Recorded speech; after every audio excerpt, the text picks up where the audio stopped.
மலைகள் விலகினாலும் பர்வதங்கள் நிலை பெயர்ந்தாலும் கிருபை விலகாது, சமாதானம் நிலை பெயராது. மலைகள் விலகினாலும்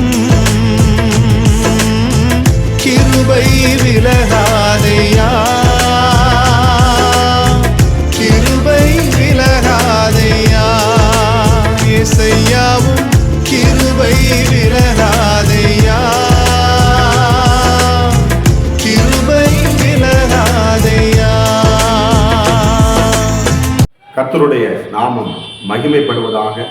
ஆண்டவரும் அருமை இரட்சகருமாகிய இயேசுவின் நாமத்திற்கு மகிமை உண்டாகட்டும்.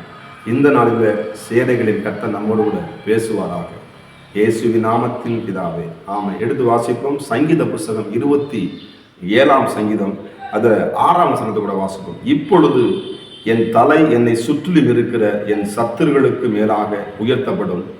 அது நிமித்தம் அவருடைய கூடாரத்திலே நான் ஆனந்த பலிகளிட்டு கர்த்தரை பாடி அவரை கீர்த்தனம் பண்ணுவேன்.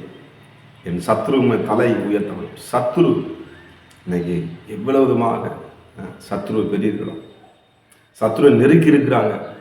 உங்கள் வாழ்க்கை சத்ரு அவங்க கூட பிறந்தவங்க கிடையாது. சோத்திரம் இல்லைப்பா சார், கூட பிறந்தே எனக்கு சத்ருவாக இருக்காங்களே. எந்த சத்ரு? ஏன்னா எல்லா மனுஷனையும் ஆண்டவன் மாதிரி ஆண்டவர் தான் படைச்சார், அவர் தான் உண்டாக்கியிருக்க. கர்த்தருக்கு சோத்திரம். தன்னோட சுவாசத்தை அவருக்கு ஊதியிருக்கு. கர்த்தருக்கு சோத்திரம். ஆனால் அவங்க என்ன பண்ணுது?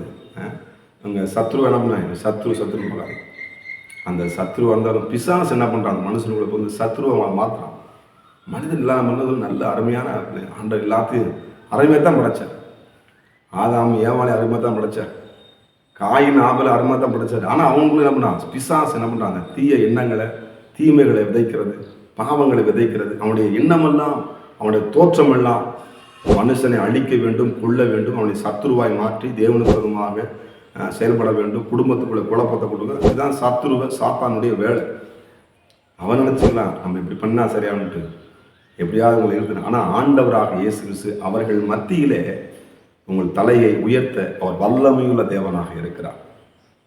உங்கள் வாழ்க்கையில பெரிய சத்ரு பெரிய இருக்கலாம், வெள்ளம் போல சத்ரு புரண்டு வருகிறது. என்ன பண்ணுறது சொல்லு? ஆவியானவர் பிடிப்பார். உங்களுக்காக ஆவியானவர் இருக்கிறார். வானத்தையும் பூமியும் உண்டாக்கின கர்த்தருடைய வார்த்தை உங்களை வாழ வைக்கும். இந்த இடத்துல எழுதப்பட்டிருக்கிறது. சோத்திரம்.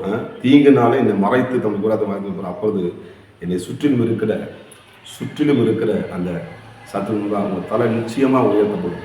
நீங்கள் வேலை செஞ்சுருக்கிற இடத்துல, உங்கள் குடும்பத்தில், உங்கள் சொந்தம் வந்த இடத்துல, உங்கள் பிஸ்னஸில், உங்களுடைய ஊழியத்தில் ஆண்டவர் உங்கள் தலையை உயர்த்த போகிறார்.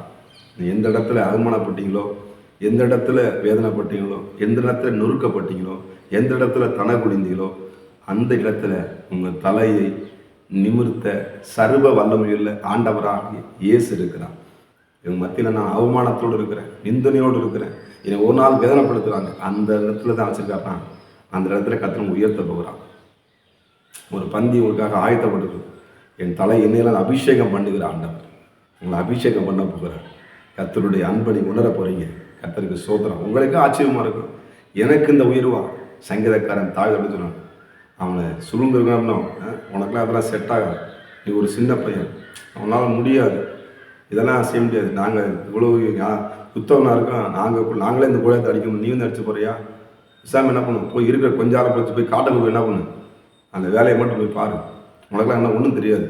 அவனை தள்ளி மட்டப்படுத்தினான், காயப்படுத்தினான். அவன் எதிர்த்து ஒன்றும் பேசலை, பொறுமையாக இருந்தான். கர்த்தருக்கு சோத்திரம். பொறுமையாக இருங்க. உங்கள் தலை உயர்த்தப்படும். உங்கள் தலை உயர்த்தப்படணும்னா, உங்களை கர்த்தரை உயர்த்தணும்னா பொறுமையினாலே. கர்த்தருக்கு ஸ்தோத்திரம். கர்த்தருடைய வாக்குத்தத்தம் வாழ்க்கை நிறைவேறணும்னா பொறுமை தேவை. இயேசு கிறிஸ்து பொறுமை நிறைந்தவராக கல்வாரி சிலுவையில் நமக்காக ரத்தத்தை சிந்தினார். நீங்கள் பொறுமையை காத்துக்கொள்ளும் பொழுது உங்கள் ஆத்துமாவை நீ காத்துக்கொள்வீங்க. கர்த்தருக்கு மகிமை உண்டாகலாம். ஆண்டவராக இயேசு கிறிஸ்து நிச்சயமாக யோபு இந்த பொறுமையாக இருந்தான். உபத்திரத்தின் பாடுகளையும் சத்துரு எல்லாவற்றிலும் அவனை நெருக்கம். ஆனால் அவன் தலையை கர்த்தர் உயர்த்தி எல்லா இடங்களிலும் இருந்து அவனை பழுகவும் பெருகவும் பண்ணி 2 மடங்கு ஆசீர்வதித்தான். உங்கள் தலையை 2 மடங்கு கர்த்தர் ஆசீர்வதிக்க சர்வவல்லமையுள்ள தேவனாய் உங்களுக்கு நிச்சயமாக தேவன் செய்வார். தேவனாலே எல்லாம் உங்களுக்கு கூடி வரும். மனுஷனால கூடாததான் இந்த காரியம் எப்படி நடக்கும், எனக்கு எப்படி இந்த அற்புதம் நடக்கும். தாவி நினச்சிருக்கலாம், ஒரு கல்லை எடுத்து எப்படி குழந்தை அடிக்க முடியும்? நீங்கள் செயல்படுங்க, நீங்கள் பொறுமையாக இருங்க, கர்த்தருடைய கருத்தில் அடங்கிருங்க, கீழ்ப்படிங்க. அந்த கல்லை கரெக்டாக போய் சத்ருவின் தலையை உயர்த்து விழுந்து என்ன பண்ணும், அவன் குப்புறா கீழே விழுவான். சத்ரு குப்புறா கீழே விழும்.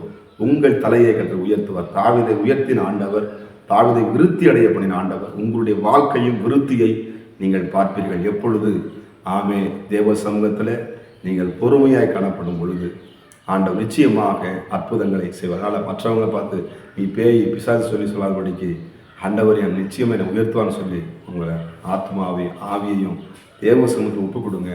உங்கள் குடும்பங்கள் வாழ்ந்திருக்கும், நீங்கள் சுகித்திருப்பீர்கள், நன்மையை பெற்றுக்கொள்வீர்கள். கர்த்தர் நிச்சயமாக உங்களை ஆசீர்வதிப்பார். ஜெபம் பரிசுத்தம் கிருபை நிறைந்த நல்ல தகப்பனே, உங்களுடைய பிள்ளைகளுடைய தலையை உயர்த்த பண்ணுகிறார்.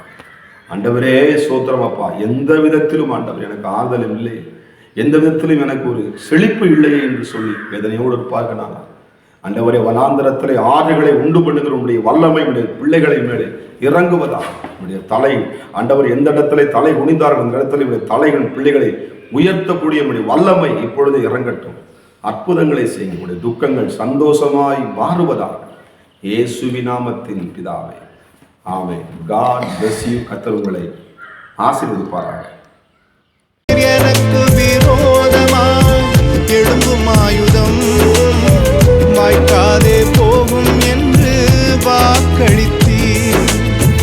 எனக்கு விரோதமாய் நியாயத்தில் எழும்பும் நாவை, எனக்கு விரோதமாய் நியாயத்தில் எழும்பும் நாவை குற்றப்படும்படி செய்திடுவீர்.